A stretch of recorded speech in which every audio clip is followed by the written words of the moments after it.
Hello, my name is Nick Kaiser. I am the chairperson for DeFat. I am here with the facilitator of DeFat, Matt Hill, to do tonight's episode of DeFacts with DeFat. Yeah. We'll start off with some more of the updated information up on the Gamer Zone stuff. The servers are currently down because we have finished the events. The events until decided again. So that'll probably be next school holidays, I reckon. Possibly. Not 100% sure. Yeah. From the stats that I've seen, Brawlhalla every single time was always full. Yeah, I found that pretty unusual actually. When you'd done the event survey back in 2018, everybody was going on about Fortnite. Yeah. And I found it really strange that Brawlhalla was the most popular game. Saying that though, you only could fit 8 players in one game of Brawlhalla at a time, but it was always full. Yeah. It was interesting because you go back to that survey, it says, "Oh, need more Fortnite stuff. You look at the results from the Gamer Zone stuff where we've had Fortnite servers set up. I think the max we had in there at one point was 6. Yeah, it was this time. The max that was 6. The previous time was 0. Yeah. I think the previous funniest time we just stopped.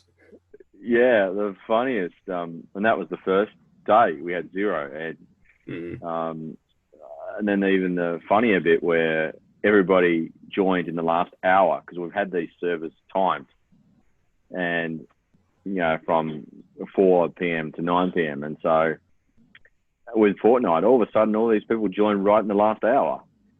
It was strange. So all those hours, nobody on it. Yeah.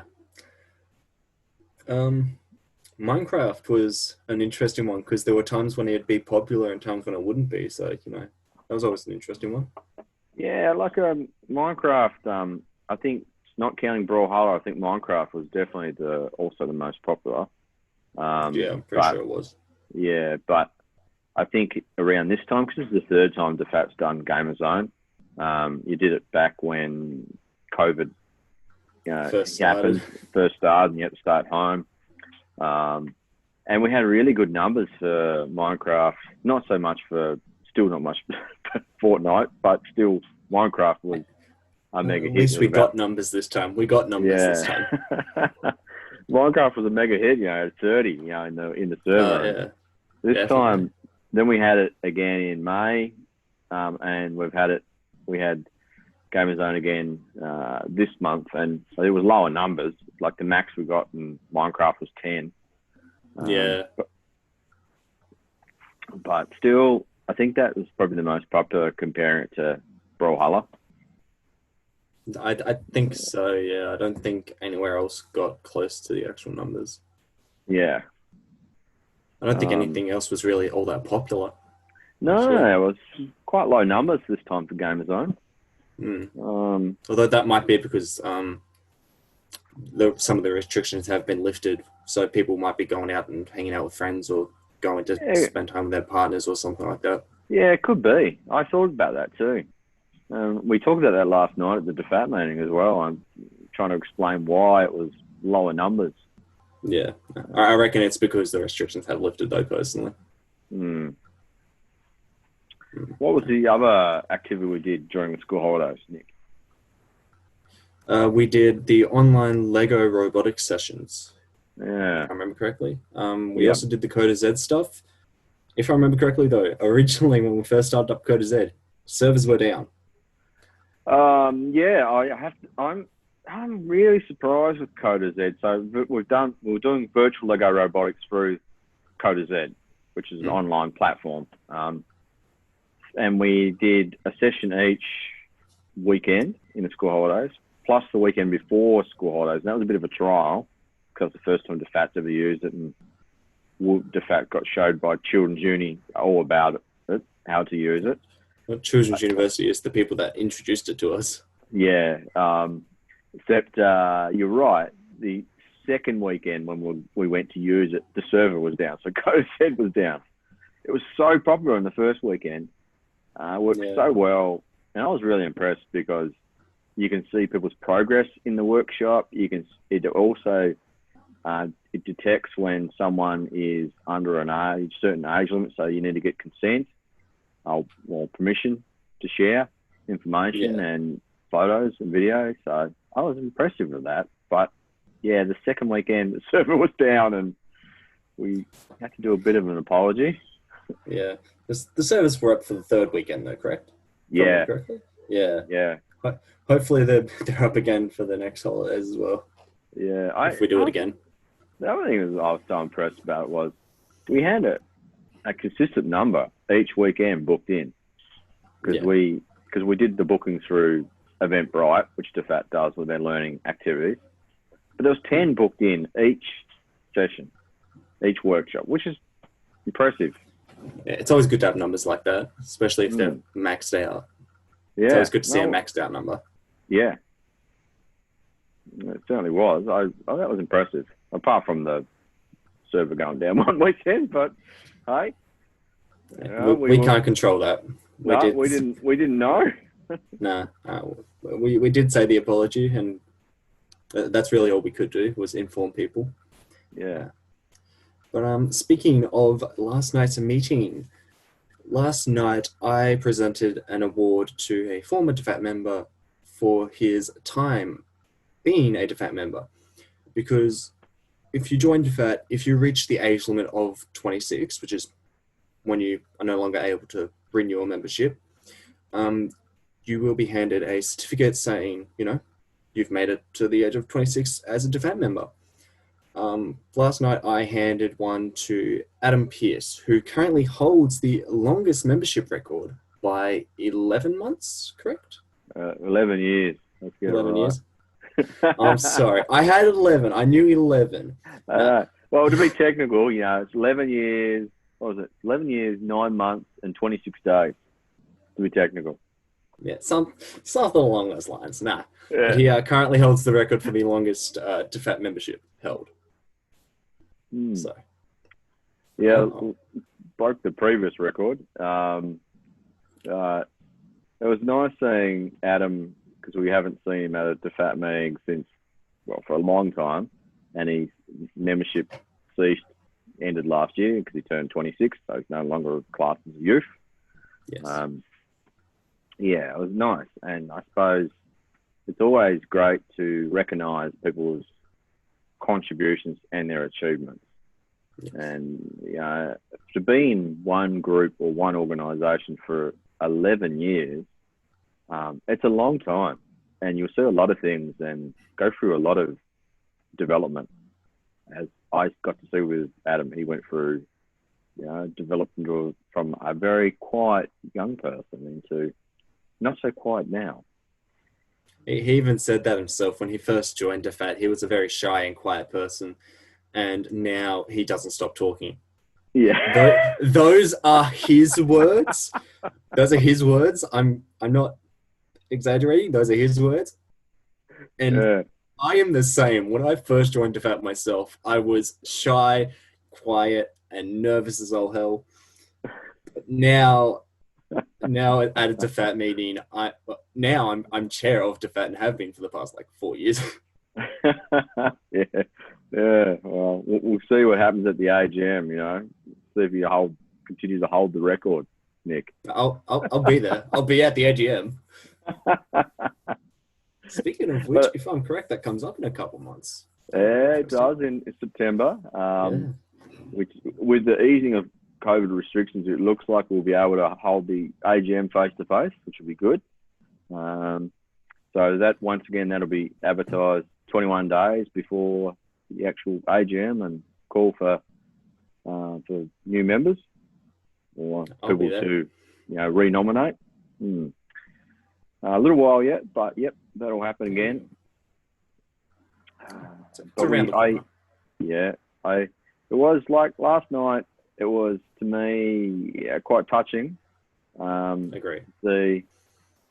Someone come along 11 years to be in DFAT and see their development, to get to witness all that, and then come back, to actually get presented with something for that contribution.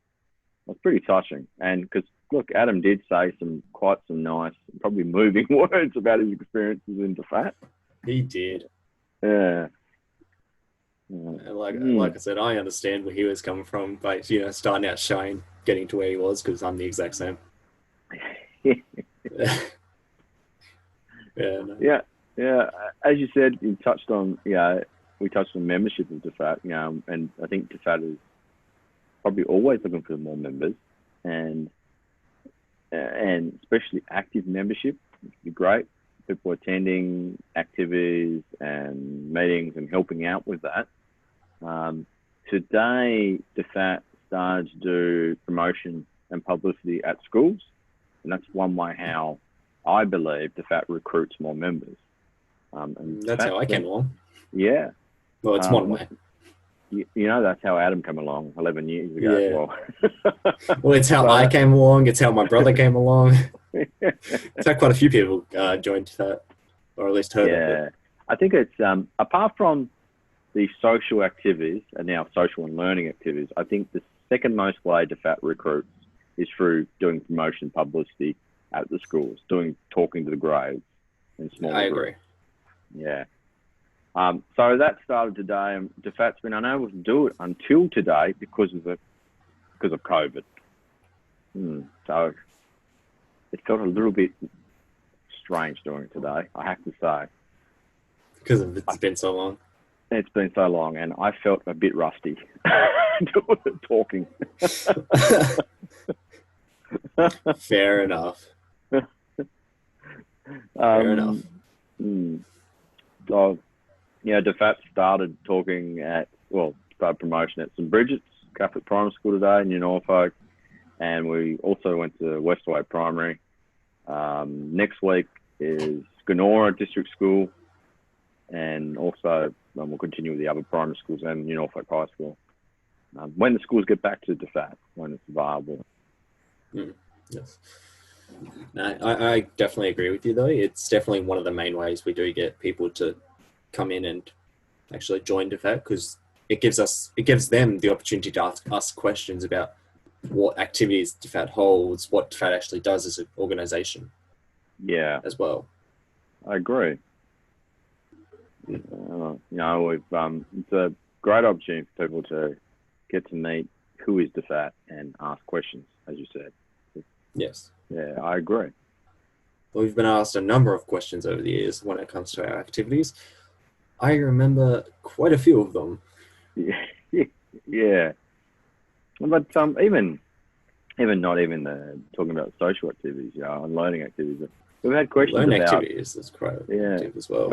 We've had questions about just about youth issues and concerns. What's important to young people, and how what DFAT does with that information. DFAT feeds that back to the council. And we also try and do activities that can, help the younger generation, well, not generation, the younger youth. Yeah. That's what I should say. Yeah, just like how, DFAT does projects for that. You look at Elliston Reserve as well. The amount of people have asked us about that project over the time. That's a really old project. Yeah. We've had lots of questions about that when we've gone to schools. That is true. But in regards to the loan activities, Lego League, as mentioned in the previous episode, is starting up again next month. There is an info session being held on the 1st of August. It would be great to see anyone who is interested or coming back who would like to learn more or learn what they already knew to come back and find out any information that might be needed. But as also mentioned at the in the previous episode, there is a rule management set for Salvation Army, the building, having to sign in, sign out, so saying when you showed up, when you left, and sanitize your hands, and do not show up if you are not feeling 100%. Very important with every activity that the FAT has, not just even at base at the salvos, that True. people abide by our COVID plan. And then when they're at the salvos, they abide by the salvos COVID plan as well. And that's what you just mentioned, sign in, sign out, and, sanitize, 1.5 distance. So you probably see floor markings where you have to stand or sit. That's what we've got in the meeting room. We've got 1.5 meters. We've just got a bunch of X's with masking tape. And it's like you can sit here, here, here, and here. Yep. Very important that we abide by all that. I agree. COVID safe. Yeah. We want to try and make sure the thing doesn't stay around. So. Yeah, and just not for our sake, but for everybody else's. Yes. But, we don't want to risk having it come back. That's right. But Lego League, I'm wondering, Nick, how we're going to go with it, because it'll be our first face-to-face activity, face-to-face learning activity, for some time now because of COVID. It'll be our first even social activity, or close to a social activity that we've done. Yeah, it's going to be. I'm not sure how it's going to be. To me, it's going to feel odd to me, but we'll see how we go. Just got to be very careful. Yeah. Just be very careful. With Lego League, as people may or may not know, international competitions all around the world, and run by First International Organisation in partnership with Lego. So every year there's a different theme. This year's theme is replay, which is sport-based. So every team will be sent a kit that they'll have to construct, and then there's missions and challenges they've got to complete and with a robot, and program to do that. Plus, there's a research and innovation project they've got to do as well. I think that's one of my favorite things about the Lego League is the research and innovation program, because you actually learn quite a bit. Yeah. Like, I remember the first Lego League we took part in, and the innovation project that the group did, they were talking about zero gravity, and I was surprised because these are like grade 5s, grade 6s. You don't expect them to be learning about that kind of stuff in primary school. I know I wasn't. Gravity. Yeah. I don't think I even had a science class in primary school, actually. I know. It just astonished me how how better it was the second year, because this is year 3. The second year was homelessness in public spaces, and they did a lot of research on that. That was amazing. That presentation, that PowerPoint presentation, all the research behind that was just true. It was astonishing. They contacted quite a few people in order to actually get information on all of the stuff they put in the presentation as well. Yeah. So because of that, I really look forward to whatever this year's research and innovation project is too, because I agree with you, Nick. I enjoy that bit. Yeah, no, I enjoy watching them. I enjoy watching them learn something. I enjoy the fact that even I learned something from it. Yeah. Yeah, I do too, because I do too, because I'm just astonished with just these kids, these young people and children, coming together, working together as a team to solve problems. Because it is problem solving. How are we going to complete this mission or this challenge? And then also, going to the point of who we're going to contact for this research. And then how we're going to present that. It's all, all decision making, all thinking and problem solving. It's just astonishing. It's like what I said last night. Yep. Yeah, I said last night, like I get the most out of seeing that. Yeah. One of the things I'm surprised, they've released a video on one of the challenges. And I am surprised at how similar it looks to one of the challenges from the first year that DeFat took part in it. It is so similar to one of them. Yeah. I'm actually quite surprised that they're reusing kind of reusing, but also changing them up a little bit. Old challenges from previous years. Mm. I look forward to seeing what they are. I think that the kit is meant to arrive. Didn't arrive this week, so I have to arrive next week.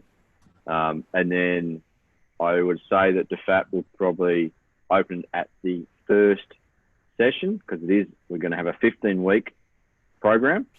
Yep. So, correct me if I'm wrong, every Saturday after the week after the information session. The information session on the 1st of August. Yep, information session on the 1st of August. The very first actual session, which would be the session we open up the kit, if we've got it. Yeah. Previous years we haven't had it straight away. Yeah. If we have got it, we will open it up at the very start of this session when we actually start. Yeah, and open it up, and then we'll start building. Which normally takes about most of the first session. Yeah. It'll be great. Once again, have to acknowledge that the great support we'll get from Children's Uni as well. Children's Uni, they always do a lot of support with it. Yep. Provide a mentor. Also provide a couple extra kits. Yep. Some extra robot kits and laptops, because as I mentioned in our last episode, Nick, we don't have unlimited laptops or robots. I'd offer to use I'd offer to bring my one in, because it's well, I don't really mind, but it's horrible. It's a horrible laptop. That's why I need a new one. That's why I'm saving up.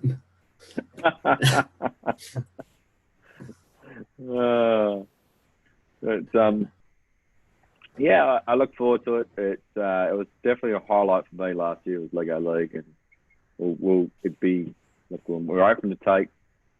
I believe DeFat is open to take more young people and children again into this program. It'd be great to see new people. It'd be great to see new people. It'd be great to see some old people, because they can help teach the new people how things work. Yeah, and Nick, I saw that in our last year. Now, I saw some of the participants from the first year was helping out the new. I saw that as well, and I was really happy to see that. Yeah, which was another great thing to see. There was some mentoring happening in the group. Yes, well, one of the values last year was teamwork, and that they were showing a lot of it by getting the more experienced people to help the new people. Yeah, because Lego League has core values, and that is definitely one of them. And I think you're right. I think they demonstrated it. They did. They demonstrated it quite well. Yeah. They demonstrated a lot of the values quite well. Yeah. So information session on the 1st of August, 10 a.m. at Salvo's. But I have to say, really need to stress that people need to book through Eventbrite. Yes. What we've got, you can go to DeFat's Facebook group and find the link to that. It's very important because to be COVID safe, link to book. And then after that, we've got the Salvo's, the DeFat safety plan, actually. Yep. And then the following week, we've got the start of the 15-week program where you can book as well. Yes. So the very first session will be on the 8th of August. Yep. 9 to 12. We'll see how we go. Hopefully, as you said, we'll have the kit. Hopefully I'll be awake. There was many a morning last year with me with the strong coffee. Yeah, and me envious of said coffee because I could smell it from across the room. I'm like, I want one. Please buy me one. No. Well, we'll just see how we go. We'll have to wait and see. Yeah, it's quite an enjoyable program DeFat has. And it is. It's a lot of fun. Yeah. I think it's a great learning or development project for DeFat members, and a great learning experience for any children and young people that are in the program as well. Agree. Well, like I said before, not only did the kids learn stuff while doing the innovation project, even we learned something. Like, I'm turning 19 soon. I learned things from the innovation projects I didn't even know were things. Like my knowledge of zero gravity. My knowledge of zero gravity was that it was a thing. My knowledge after their presentation skyrocketed pretty much. No pun intended, but yeah. I learned stuff from, when they're doing the challenges, the missions with the robots, like Yeah. the coding, which they do. It's like, okay, well, I didn't think of that. So that's when I learned things. That was impressive. Yeah. Well, it doesn't matter how old you are, you're always learning something new. Mm. Like when a new console or something comes out, you have to learn how to adjust to it. Yeah. That's just the only example I could come up with. I think I need to get outside a bit more. Yeah. No.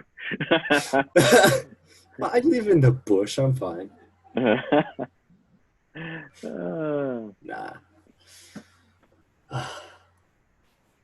Okay. So I think that's just about everything. Yeah, I think we've touched on everything that DeFat's done of late. We've got virtual Lego robotics done, Gamer Zone. The Gamer Zone. We did a great presentation to Adam last night at the meeting. Lego League coming up.